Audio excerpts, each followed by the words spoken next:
인생은 일생 플러스 영생입니다. 인생은 죽음을 분기점으로 일생과 영생으로 나누어집니다.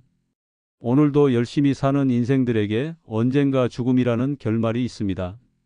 일생이 죽음으로 끝난다는 사실을 모두가 알지만 죽음과 그 이유는 심각하게 생각하지 않습니다.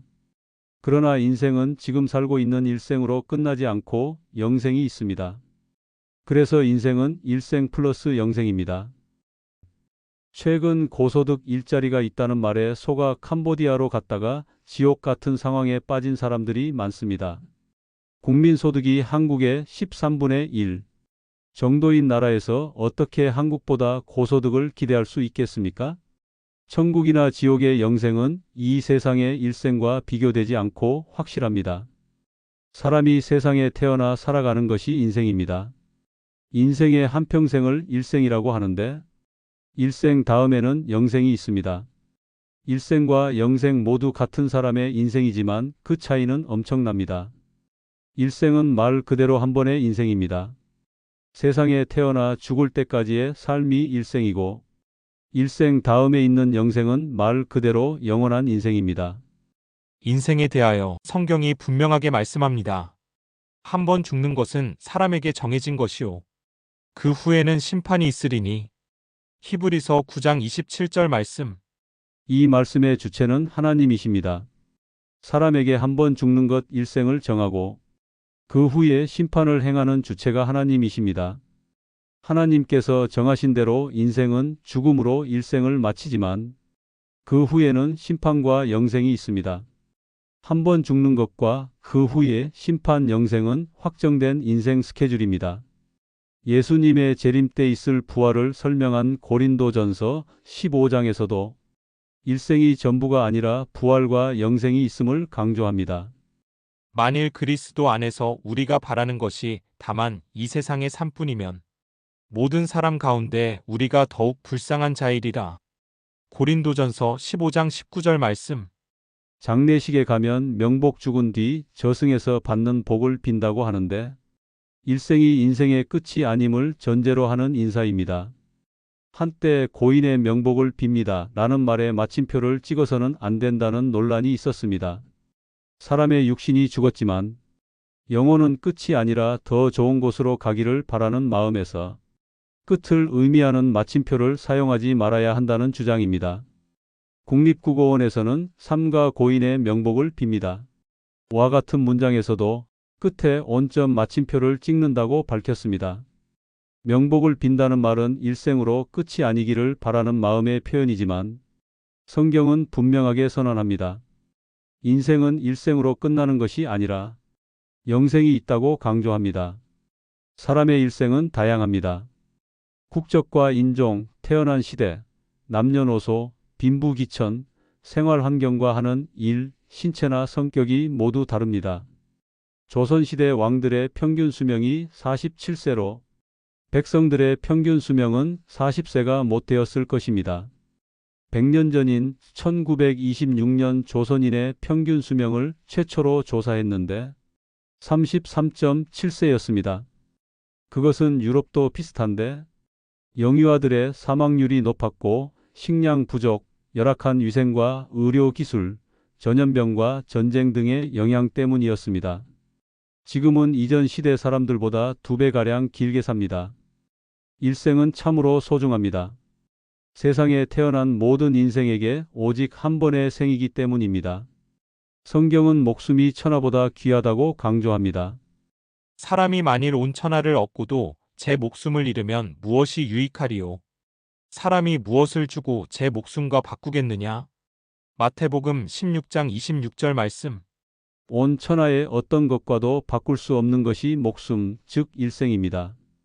죽음으로 세상에서의 모든 삶과 관계, 하던 일과 쌓아둔 것들이 다 사라지기 때문입니다. 이 세상의 일생이 전부라고 생각하는 사람들은 개똥밭에 굴러도 이승이 좋다는 속담처럼 삽니다. 안전을 최우선으로 하고 운동을 하고 건강검진을 하고 몸에 좋다는 음식과 약을 찾습니다. 진시황처럼 현대판 불로초를 찾고 죽음을 피하기 위해 힘씁니다. 그래도 죽음이라는 종착역에 이르게 되고 종점입니다. 내리셔야 합니다. 라는 말을 듣는 것이 일생입니다. 인생에게 한 번뿐인 일생이기에 아름답고 의미 있게 살려고 노력합니다. 사랑하고 일하고 계획하고 공부하고 출근하고 결혼하고 가정을 이루고 만나고 여행하고 즐기고 선을 행하고 시험을 준비하고 사고 팔고 모으고 울기도 하고 아파하고 싸우기도 하는 모든 것이 일생입니다. 한 번 지나가면 다시 돌아오지 않는 일생이므로 잘 살아야 합니다. 일생 살면서 해야 할 가장 중요한 것은 예수님 믿고 영생을 준비하는 것입니다. 한 사람도 같지 않고 다양한 인생이지만 죽음은 모두에게 공통적입니다. 모든 사람은 죽지만 죽음으로 일생을 지나 영생으로 향합니다. 사는 모습에 남녀노소, 빈부귀천의 차이가 있는 일생처럼 영생에도 차이가 있습니다. 영생은 천국과 지옥으로 나누어지고 각자 행한 바를 따라 상과 벌의 차이도 있습니다. 일생에도 태어난 시대와 국가, 민족, 지리적 환경에 따라 차이가 있지만 천국과 지옥은 정반대입니다.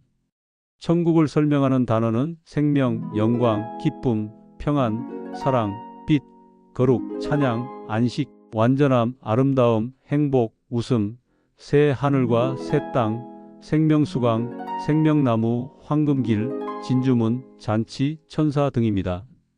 지옥을 설명하는 단어는 불못, 절망, 어둠, 울부짖음, 형벌, 후회, 피눈물, 이를 갈다, 꺼지지 않는 불, 뜨거움, 저주, 불행, 고통, 목마름, 경악, 마귀와 귀신 등입니다.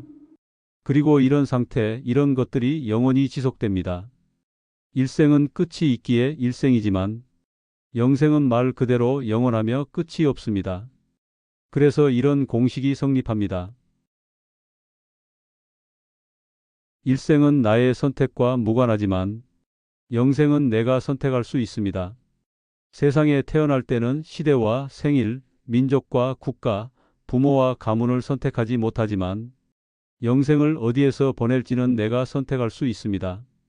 태어나는 시간과 죽는 시간도 선택할 수 없는 것이 인생이지만 천국과 지옥은 선택이 가능합니다. 당연히 천국에서의 영생을 선택해야 하지 않겠습니까? 시대와 민족, 국가와 지역에 따라 인생의 차이가 큽니다. 어떤 집에 사느냐, 누구와 함께 사느냐, 어떤 일을 하느냐에 따라서도 차이가 큽니다. 같은 직장에서도 직이나 업무에 따라 차이가 있습니다.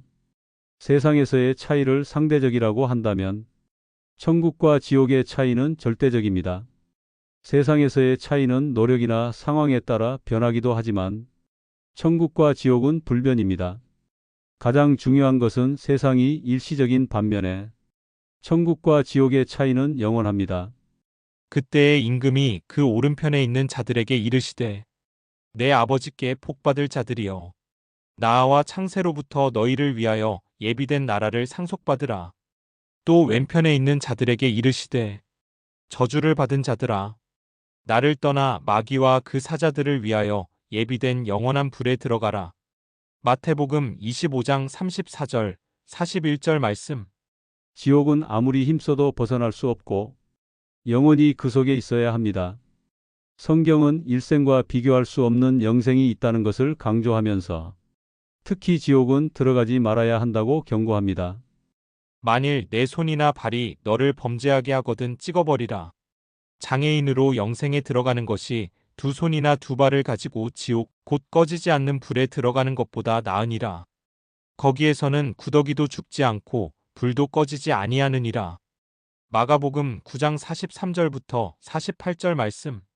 일생과 비교할 수 없는 영생이기에 잘 선택해야 합니다. 지옥은 절대로 피해야 합니다. 지옥을 벗어나는 유일한 길은 예수님을 믿고 영접하는 것입니다. 일생은 내가 선택할 수 없지만 영생은 선택할 수 있습니다. 내가 지금 한 선택이 영원합니다. 예전에 순간의 선택이 10년을 좌우한다는 광고 문구가 있었는데 예수님을 믿는 선택이 영생을 결정합니다. 내가 진실로 진실로 너희에게 이르노니 내 말을 듣고 또 나 보내신 이를 믿는 자는 영생을 얻었고 심판에 이르지 아니하나니 사망에서 생명으로 옮겼느니라. 요한복음 5장 24절 말씀. 예수님을 믿는 자는 일생에 이어 천국에서의 영생을 삽니다. 예수님을 믿음으로 이미 영생을 얻었고 그 영생이 죽음 이후까지 영원히 쭉 계속됩니다. 예수님 믿고 천국 갑시다.